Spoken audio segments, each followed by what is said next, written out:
Hello everyone, I'm making a game about a frog who has to jump through tricky obstacles to rescue his baby froglets. Go, Ribbit! Save your children! In this video, I'm going to be showing you the first level of the game with some new obstacles, some new juice, and a secret at the end. So, let's just jump into it.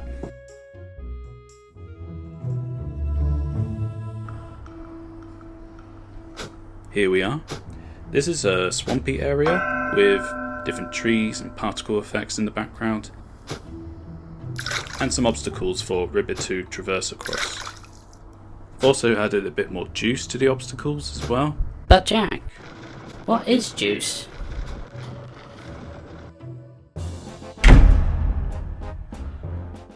Sit down, class. Today we're going to be talking about juice. So in game development, when people talk about juice, they're talking about either a feature or a specific interaction in the game, and it's about squeezing as much juice as you can out of that interaction. For instance, here's a lily pad. If Ribbit jumps onto it, it doesn't do anything. It might as well be a rock. But if we add some bounce, and then a splash, and then a ripple, and then an explosion. So as you can see, it's about adding more visual or auditory elements to a specific interaction to make it feel more satisfying or to generate a very specific feeling in the player. So as you saw, I've been juicing up my lily pads by adding ripples. The sinking platforms give off more of a smoky effect.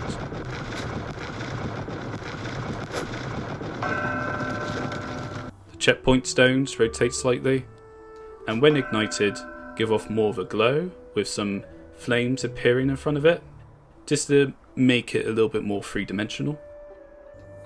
Ribbit creates dust when he jumps now, with different dust effects depending on how high he jumps. And lastly, after reaching close to his maximum jump, he zips across the air. I quite like this. I found almost immediately after putting this into the game, this felt a lot better. I always look forward to coming across an obstacle that makes me have to do a maximum jump because it feels good to, just even adding this little zipping element makes a big difference to the whole experience. If we move on to the next section, Ribbit comes across a large tree with these little leaf platforms. Speaking of trees, I drew so many bloody trees that my drawing ended up improving. Which sounds great, right? There's better art for the game and everything, but everything I did in the tutorial level, I'm going to have to redo. Which sucks. So anyway, so now we can start travelling more vertically and climb to more interesting parts of the level. Oh yeah, this spinning flower. I'm definitely going to be juicing up this flower. I've currently got some ideas on how to exaggerate the spin and have it possibly leave a wind trail, but hopefully that's something I'll go into in the next video. Ribbit has now reached a tree branch, and at the end of it is a large mushroom. Now, mushrooms are commonly used as springboards in video games. What's different about this one is its circular shape. Instead of just bouncing up, Ribbit's trajectory is determined by the angle in which he jumps onto the mushroom. And yeah, it took a few goes before we got the correct angle for landing on the upper branch, but we got there.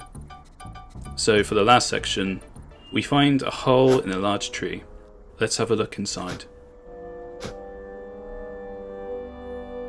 As you can see, I've designed it so Ribbit can continue to travel inside the tree. I originally planned to have an NPC character in here that either talks to you or watches you as you continue to climb through the tree stump, but I couldn't get it ready in time for this video. I'm really sorry. But this is something I'm going to continue doing, and I really want to start bringing in more characters and creatures into the game, just to bring in more humour and just a little bit more life, just something in the background, just something of interest whilst you're traversing across the levels and facing these challenges. And that's it. That's everything I've done so far. Bye.